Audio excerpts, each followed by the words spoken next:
Erika Jayne's I Didn't Know defense is about to face its biggest test with Tom Girardi now serving 7 years in federal prison for embezzling from burn victims and orphans. Erika faces a February 2026 trial over $25 million allegedly spent on her glam squad, private jets, and jewelry. Settlement talks just collapsed. Before we dive into Erika's mounting legal nightmare, we need to understand exactly what Tom Girardi did, because this isn't just a messy divorce. This is one of the most devastating legal frauds in American history, and Erika's name is all over it. On June 3, 2025, Tom Girardi was sentenced to 7 years and 3 months in federal prison. The disbarred attorney, now 86 years old with dementia, was convicted on 4 counts of wire fraud for embezzling at least $15 million from his own clients, people who trusted him during the worst moments of their lives. U.S. District Judge Josephine L. Staten also ordered Girardi to pay $2.3 million in restitution, and a $35,000 he was ordered to surrender to federal authorities no later than July 17, 2025, to begin his sentence. But here's what makes this case so particularly cruel. Girardi's victims weren't wealthy corporations or insurance companies. They were burn victims, widows, orphans, people who had suffered unimaginable trauma and turned to Tom Girardi, the so-called champion of justice, for help. U.S. Attorney Martin Estrada didn't mince words. This self-proclaimed champion of justice was nothing more than a thief and a liar who conned his vulnerable clients out of millions of dollars. Today's verdict shows that the game is up. The evidence presented at his 13-day trial was absolutely devastating. For over a decade, from 2010 to 2020, Girardi ran what prosecutors described as a Ponzi scheme. He would win massive settlements for injured clients, then steal their money to pay off previous clients he'd already robbed. It was a classic house of cards that eventually collapsed in spectacular fashion. One victim was a man who suffered severe burns all over his body when a natural gas pipeline exploded in San Bruno, California in September 2010. Girardi negotiated a $53 million settlement without the client's prior approval. Then he told the client the case only settled for just over $7 million. Let that sink in. Girardi lied about a $46 million difference. $25 million was invested into an annuity. The remaining $28 million was wired into a Girardi Keys client trust account in January 2013. Girardi, aided by his accountant Christopher Kalin, misappropriated and embezzled that money and used it to pay other law firm expenses completely unrelated to this client. To prevent the victim from discovering the embezzlement, Girardi lied repeatedly, saying the funds had been transferred into a separate interest-bearing account. For years, this burn victim waited for money that had already been stolen. He was stealing from people while asking them not to be upset about delays he was deliberately creating. So, where did all this stolen money go? According to federal prosecutors, Girardi spent it on private jets, golf club memberships, jewelry, music, and this is the part that directly involves Erika, the career of his now estranged wife, Erika Jayne. Federal prosecutors stated explicitly that Girardi diverted more than $25 million from his law firm's operating account to pay expenses for EJ Global, a company formed for Erika's entertainment career. $25 million. That's not a typo. That's not an exaggeration. That's the actual amount that prosecutors say went from Tom's embezzlement operation to fund Erika's transformation into a pop star and reality TV personality. This money paid for luxury cars, private jet travel, jewelry, exclusive club memberships, and what Erika has become infamous for, her $40,000 per month glam squad. Hair, makeup, styling, all of it funded by money that was supposed to go to burn victims and grieving families. Tom's longtime accountant, Christopher Kalin, was sentenced to over 10 years in federal prison in April 2025 for enabling the scheme. Judge Staten remarked that Kalin helped build a web of deceit and manipulation. Kalin ran his own side scam where he embezzled Girardi Keys funds for personal enrichment from at least 2013 to December 2020. He created fake vendors who issued fraudulent invoices to the law firm. The firm would pay these invoices, but the money actually went to Kalin's personal projects, including construction at his homes in Palos Verdes and Encino. Part of his scheme even involved paying a female companion hundreds of thousands of dollars, including a monthly stipend of $20,000, despite her having no employment relationship with the firm. The entire operation was corrupt from top to bottom, and Erika was benefiting from it for years. Erika's defense has been consistent since this scandal broke in November 2020. She had no idea what Tom was doing. She was kept in the dark about his business. She trusted her husband. She was essentially another one of his victims. Her attorney, Evan Borges, stated, "There is no evidence because it did not happen that Erika, an entertainer who never worked at Girardi Keys, knew about or participated in any of the misconduct of Tom Girardi or his law firm toward their legal clients." He added, "It is undisputed that Erika never received even a penny from the transactions at issue." In circumstances where Erika did not receive any of the money at issue and her biggest mistake was putting trust in her then-husband, the trustee's lawsuit amounts to senseless bullying and piling on. This defense hinges on a very specific distinction. Erika herself didn't personally receive the $25 million. Her company, EJ Global, did. The money went to pay for things that benefited Erika's career and lifestyle, but technically it went to her LLC, not directly into her personal bank account. But here's where her story starts falling apart under scrutiny. The bankruptcy trustee overseeing the Girardi Keys collapse, Alyssa D. Miller, isn't buying Erika's innocent spouse defense. Not even a little bit. And the evidence she's compiled is damning. First, let's talk about EJ Global LLC itself. According to court documents, the California Franchise Tax Board found that EJ Global was not a real business. It was essentially a shell company created to funnel money from Girardi Keys to pay for Erika's expenses.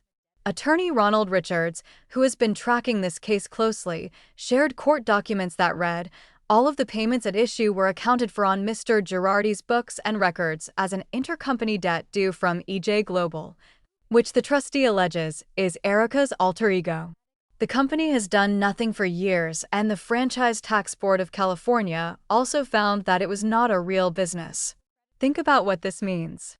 Tom's law firm was recording these payments as loans to Erika's company, but there was never any repayment. There was never a promissory note. There was never any actual business justification for these transfers. It was just a way to move stolen client money to pay for Erika's lifestyle, while making it look semi-legitimate on paper. Second, the trustee alleges that Erika personally signed or authorized every charge made to the relevant American Express accounts. She approved all vendor payments. She knew exactly what she was spending because she was the one authorizing the spending. The trustee's legal team stated bluntly, Erika's assertion of innocent spouse status is meritless. As Girardi's spouse, she qualifies as an insider, and the transfers made on her behalf constitute a recognized badge of fraud. This defense is further defeated by Erika's own affirmative misconduct. Erika either signed or authorized every charge made to the relevant American Express accounts and approved all vendor payments, knowing that she had no ability to pay for the charges and invoices. Let that last part sink in. Erika was authorizing charges and payments knowing that she had no ability to pay for the charges and invoices. She was spending money she knew she couldn't afford because Tom's law firm was footing the bill. At minimum, that shows she knew the money wasn't actually hers or her company's. Third, the sheer amount of money involved makes the "I didn't know" defense hard to swallow. We're talking about over $25 million over a 12-year period from 2008 to 2020. That's not a one-time wire transfer she might have missed. That's systematic ongoing funding of her entire career.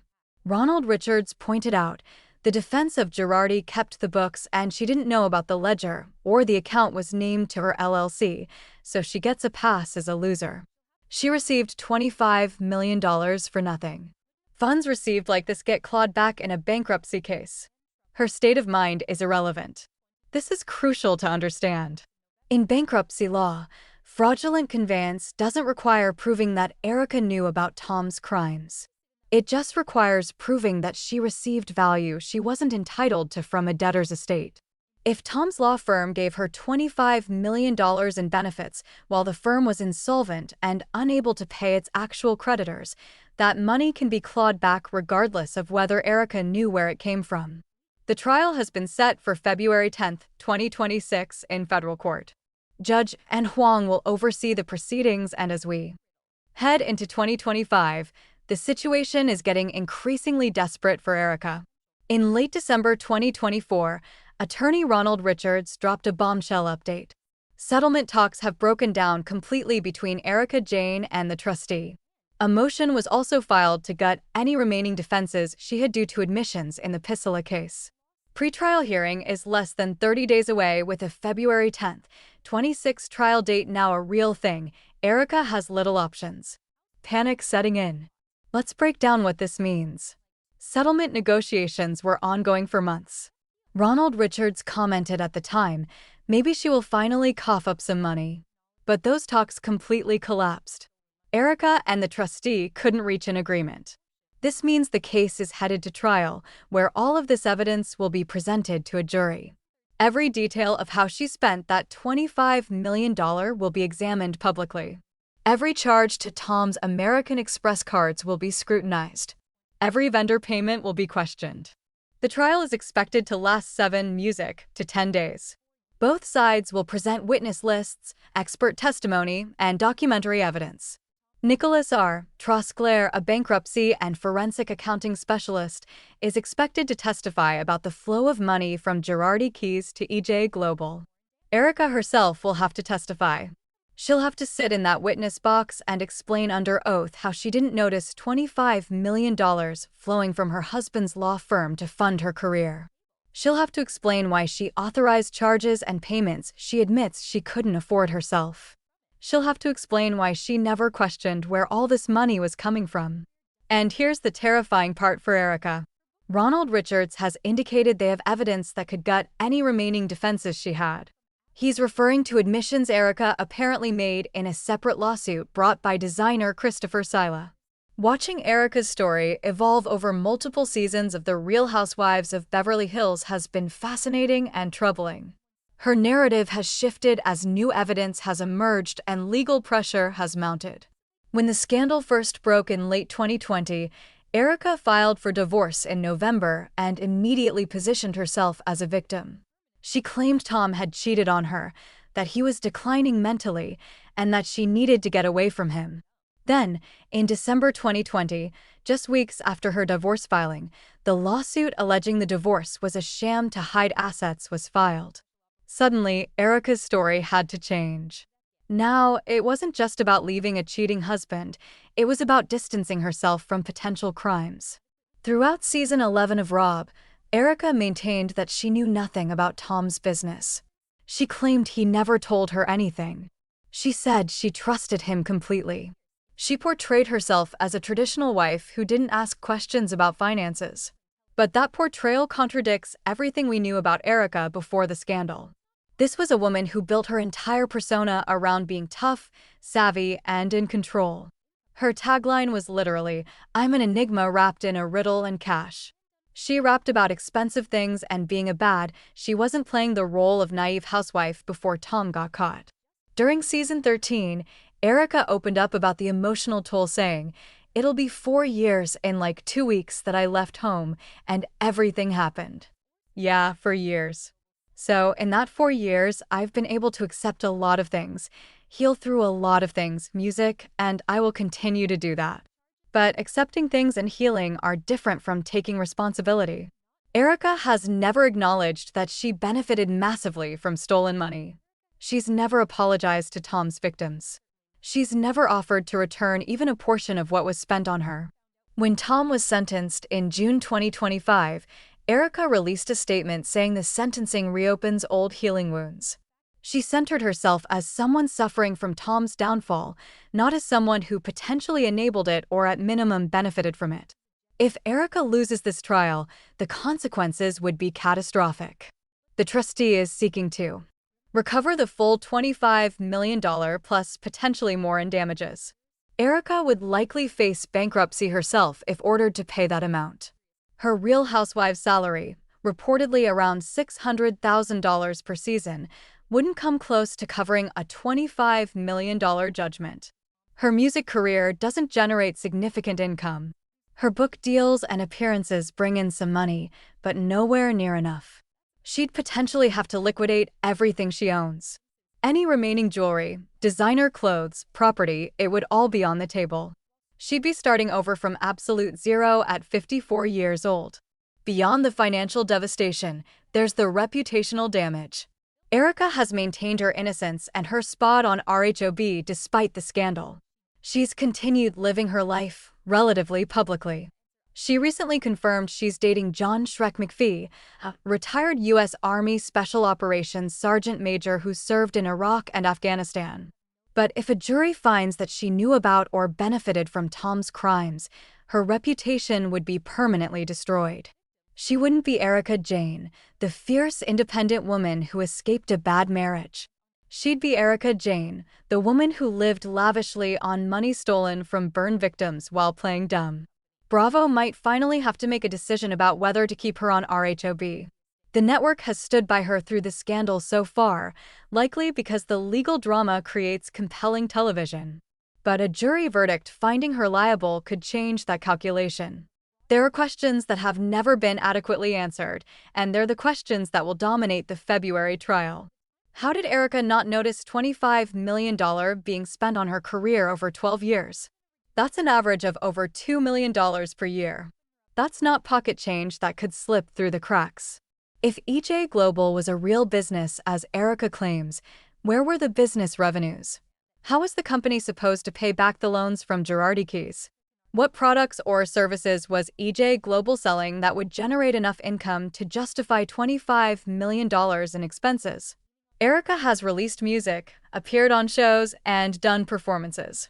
But has that generated anywhere close to $25 million in revenue? The answer is almost certainly no. Her music career, while fun for fans, was never commercially successful enough to justify that level of spending. Why didn't Erika question where the money was coming from? She authorized charges and approved vendor payments according to the trustee. At some point, didn't she wonder how her company could afford all this when it wasn't generating comparable revenue? When did Erika learn about Tom's embezzlement? She says she found out when everyone else did in late 2020. But the federal prosecutors in Tom's criminal trial noted that neither side called Erika as a witness. If she genuinely knew nothing, wouldn't the defense have called her to testify to Tom's compartmentalization of his business and personal life? If she knew something, wouldn't the prosecution have called her?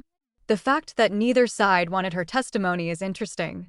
It suggests both sides saw her as a risky witness whose testimony could help or hurt either case, depending on what she said. As we approach the February 10, 2026 trial date, Erika faces a genuine reckoning. For over 4 years, she's been able to maintain her lifestyle, stay on RHOB, and largely avoid serious consequences for receiving $25 million in allegedly fraudulent transfers. But that's about to change. The trial will force her to answer under oath all the questions she's been deflecting since 2020. The evidence will be presented in full. The victims will have their day in court. One of Tom's burn victims testified at his criminal trial about waiting years for settlement money while struggling with medical bills. Imagine that person learning that while they suffered, $25 million was being spent on Erika's glam squad, private jets, and designer clothes. The jury in Erika's trial will hear these stories. They'll see the receipts showing exactly what that $25 million paid for. They'll hear expert testimony about whether EJ Global was a legitimate business or a shell company. They'll decide whether Erika's "I didn't know" defense holds water. Legal experts watching this case have noted that Erika's position is precarious. Even if she convinces a jury she genuinely didn't know about Tom's embezzlement, which is a significant if, she still received fraudulent transfers that need to be returned to the bankruptcy estate. The best-case scenario for Erika is a reduced judgment. Maybe the trustee can only prove $15 million instead of $25 million. Maybe Erika can argue that some of the spending benefited Tom or the law firm rather than her personally. But even a reduced judgment would likely bankrupt her. The worst-case scenario is a jury finding that she knew or should have known about the fraudulent nature of the transfers. That could open her up to additional damages beyond just returning the money. It's worth noting that Erika is currently dating John Shrek McPhee, and the timing is interesting. John is a retired U.S. Army Special Operations Sergeant Major who served in Iraq and Afghanistan. He's about as far from Tom Girardi as you could get, working-class hero versus wealthy attorney. Whether he's attending court dates or just offering emotional support, Erika seems to be leaning on John more than ever. And strategically, having a military veteran boyfriend presents a very different image than the one she cultivated with Tom. But no amount of image rehabilitation can change the facts of the case. The jury won't care who Erika is dating now. They'll care about what she knew and when she knew it regarding the $25 million. With Tom Girardi in federal prison and settlement talks collapsed, Erika Jayne faces her February 2026 trial with little options, according to attorneys. $25 million spent on glam squads and private jets while burn victims suffered. Her "I didn't know" defense is about to face a jury. Subscribe for trial updates.